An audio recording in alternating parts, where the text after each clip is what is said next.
Alhamdulillahirrabbilalamin. Masya Allah, seandainya kita ingin membicarakan tentang Nabi Muhammad Rasulullah SAW, pasti tidak akan pernah ada puas-puasnya. Karena Rasulullah pun sangat mencintai kita dan kita pun sangat mencintai Rasul SAW. Kita lanjutkan tentang masalah jadi di Ka'bah ini ataupun di Mekah ini menjadi banyak penghuni. Seperti apa? Sebelumnya kita ketahui bagaimana Adam alaihissalam mendirikan pondasi Ka'bah. Dan ternyata pondasi Ka'bah yang telah didirikan oleh Adam di zaman Nabi Nuh alaihissalam itu semuanya terendam dengan air. Karena bumi ini semua terendam dengan air dan hancurlah Ka'bah yang telah didirikan oleh Nabi Adam alaihissalam. Maksudnya ada tertimbun dan rata kembali dan yang tersisa hanyalah pondasi yang didirikan oleh malaikat. Mari kita lihat siapa lagi yang telah mendirikan pondasi Ka'bah? Yang kedua yang mendirikan pondasi Ka'bah itu adalah Nabiullah Ibrahim alaihissalam. Bisa Nabi Ibrahim mendirikan pondasi Ka'bah? Kita lihat kisah yang ada. Nabi Ibrahim alaihissalam saat itu, Masya Allah, Nabi Ibrahim alaihissalam meminta kepada Allah atau memohon kepada Allah mengharap agar memiliki keturunan. Dan ternyata Allah berikan keturunan. Dari Nabi Ibrahim alaihissalam ini memiliki 2 putra yang soleh. Dan dua-duanya adalah Nabi. Dari Siti Sarah namanya adalah Nabi Ishak. Dan dari Siti Hajar namanya adalah Nabiullah Ismail alaihissalam. Allahu Akbar. 2 Nabi ini Masya Allah menjadi Nabi yang benar-benar berpengaruh dalam kehidupan dunia ini. Kita lihat dulu tentang Nabi Ismail alaihissalam yang berkaitan dengan Ka'bah. Nabi Ibrahim alaihissalam ketika memiliki putra yang sangat dicintainya, siapa? Ismail alaihissalam, tiba-tiba Allah berikan perintah. Perintahnya apa? Untuk meninggalkan Nabi Ibrahim di satu tempat yang mana tempat ini biwadin ghairi dzi zar'in. Kalau dalam Al-Qur'an dikatakan biwadin ghairi dzi zar'in, maknanya adalah di satu lembah yang mana lembah ini tidak ada kehidupan apapun. Maksudnya apa? Tidak ada tumbuhan, tidak ada air, bahkan rasa-rasanya mustahil ada kehidupan dan orang senang tinggal di sana. Karena gersang sekali. Sangat gersang sekali. Namun atas perintah Allah subhanahu wa ta'ala, Nabi Ibrahim kokoh, kuat, siap untuk meninggalkan keluarganya di tempat yang tandus seperti itu.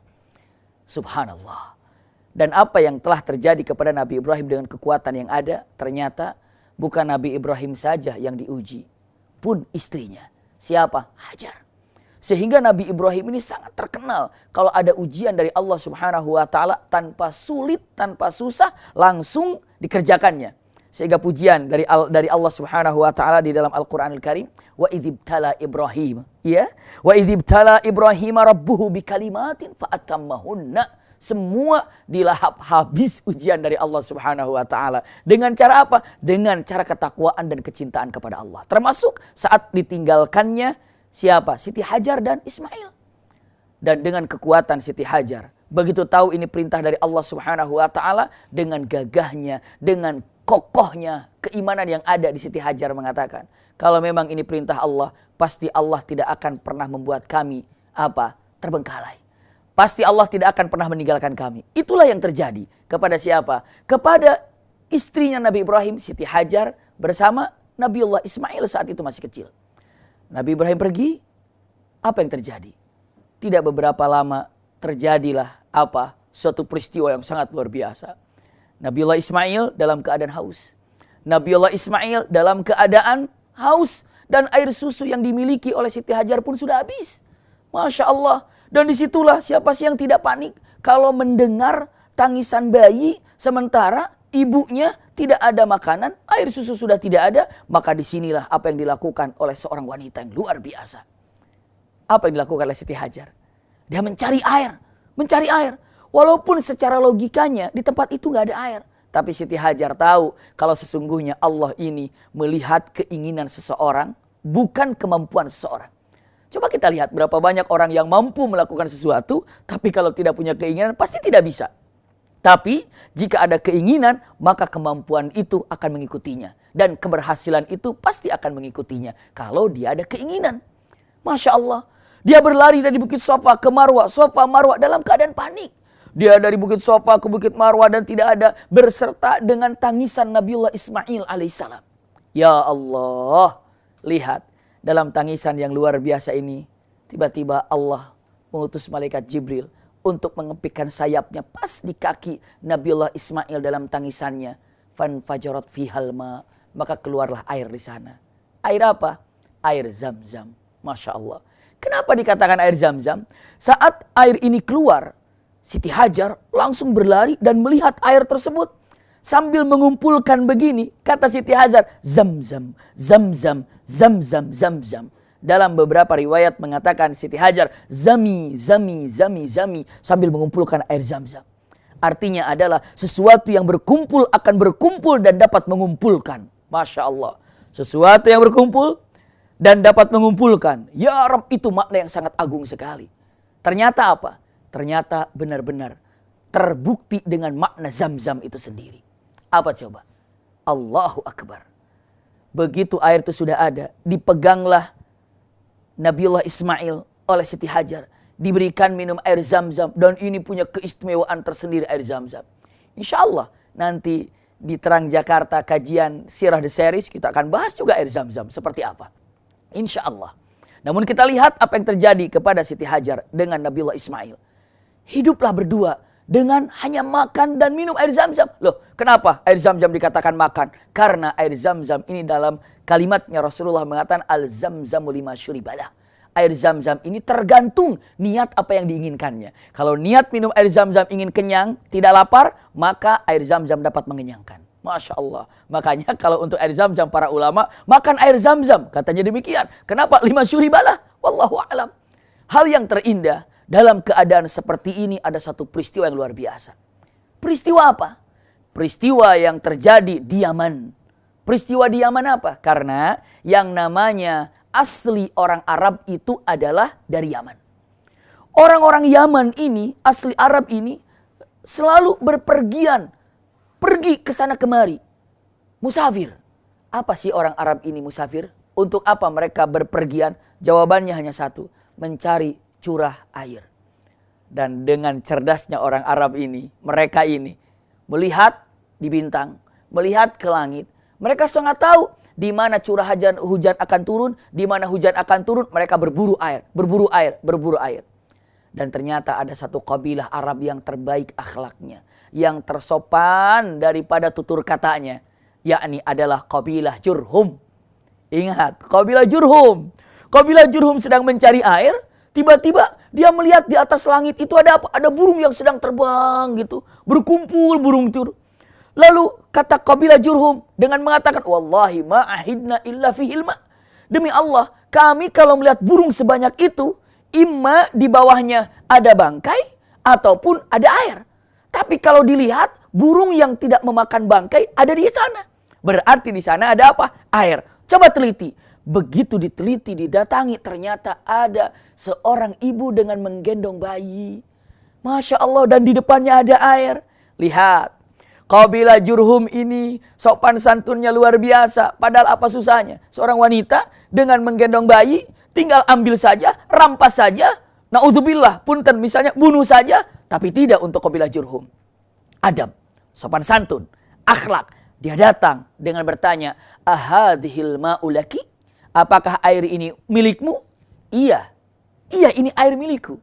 Lalu dengan mengatakan, bolehkah kami minta? Silakan. Maka dengan diamnya kabilah Jurhum di sana dan air tidak pernah habis, lalu mereka mengatakan, wahai Hajar, izinkan kami tinggal di tempat ini untuk menikmati air Zam-Zam atau air yang ada. Lihat kata-katanya, iya. Dan kami akan jamin kehidupanmu dan anakmu di mana? Di tempat ini. Masya Allah.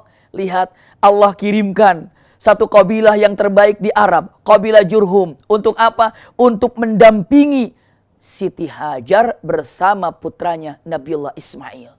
Jadi, apa yang terjadi? Yang terjadi ternyata Nabiullah Ismail dibesarkan, dididik oleh kabilah Arab yang terbaik. Kabilah Jurhum. Gaya bahasa Arabnya Arab Jurhum. Akhlaknya akhlak Jurhum. Tata caranya, adabnya, sopan santunnya. Ini adalah hasil didikan daripada kabilah yang terbaik yang ada di Arab. Yakni adalah kabilah Jurhum. Mulailah Makkah ini menjadi perkampungan kecil. Karena apa? Air Zam-Zam. Bukankah Zam-Zam itu sesuatu yang berkumpul dan dapat mengumpulkan? Sampai hari ini ribuan orang datang ke sana. Kenapa? Pertama kali awal mulanya karena Zam-Zam. Karena Zam-Zam. Masya Allah. Kumpulah di situ. Kenapa? Karena orang-orang Jurhum mengatakan kita kan keluar ke sana kemari mencari air. Kalau air sudah ada, kenapa kita harus mencari lagi? Itulah kenyataan yang indah. Masya Allah. Jadilah tempat Mekah ini jadi perkampungan. Inilah kenapa Mekah menjadi perkampungan diawali dengan air Zam-Zam yang membawa berkah. Datanglah Nabi Ibrahim. Kemana? Datang ke Mekah Nabi Ibrahim. Lalu diperintahkannya oleh Allah untuk mendirikan pondasi Ka'bah. Pondasi Ka'bah yang mana? Pondasi Ka'bah. Di mana sih letaknya antara pondasi Ka'bah dengan air Zam-Zam? Berdekatan sekali. Sangat dekat sekali. Tidak jauh dari Ka'bah, ke sumur Zam-Zam itu sangat dekat sekali. Mungkin tidak lebih daripada 10 meter atau 7 meter. Dekat sekali. Ternyata didirikanlah oleh siapa? Oleh Nabi Ibrahim dan Nabiullah Ismail alaihissalam.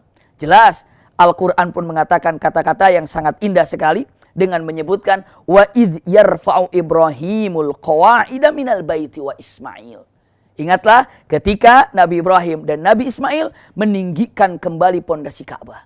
Berarti pondasi Ka'bah yang kedua didirikan oleh Nabi Ibrahim alaihissalam. Dan disitulah Nabi Ibrahim mendirikan Ka'bah bersama Nabiullah Ismail alaihissalam. Dan dari situlah keturunan-keturunan Nabi Ibrahim khususnya Nabi Ishak memiliki putra. Siapa? Yakub alaihissalam. Yakub memiliki putra. Siapa? Yusuf alaihissalam. Dari Nabi Yusuf terus turun menjadi nabi.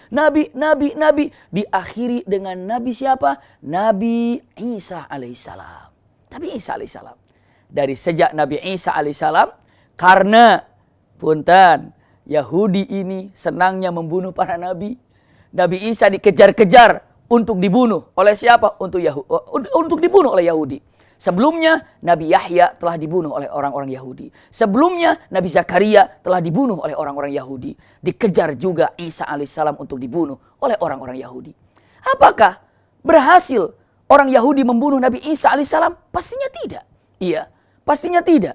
Lalu hal yang terindah setelah Nabi Isa alaihissalam diangkat ke langit seperti yang telah kita ketahui. Berapa lama bumi ini tanpa ada Nabi?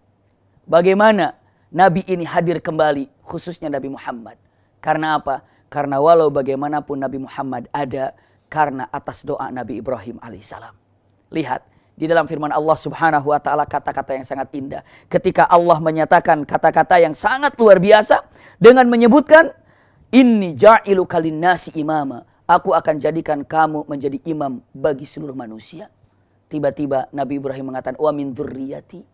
Tolong ya Allah, pilih juga dari turunanku untuk menjadi manusia, menjadi imam bagi manusia. Itulah harapan Nabi Ibrahim alaihissalam. Sehingga Nabi Ibrahim berdoa demikian, Rasulullah pun menjawab, aku ada karena doanya Ibrahim alaihissalam. Apakah Nabi Isa alaihissalam diangkat oleh Allah? Benar diangkat oleh Allah. Tapi perkiraan mereka, bagaimana orang-orang kafir saat itu Yahudi? Apakah meyakini Nabi Isa diangkat atau Nabi Isa dibunuh? Insya Allah kita lanjutkan. Alhamdulillah.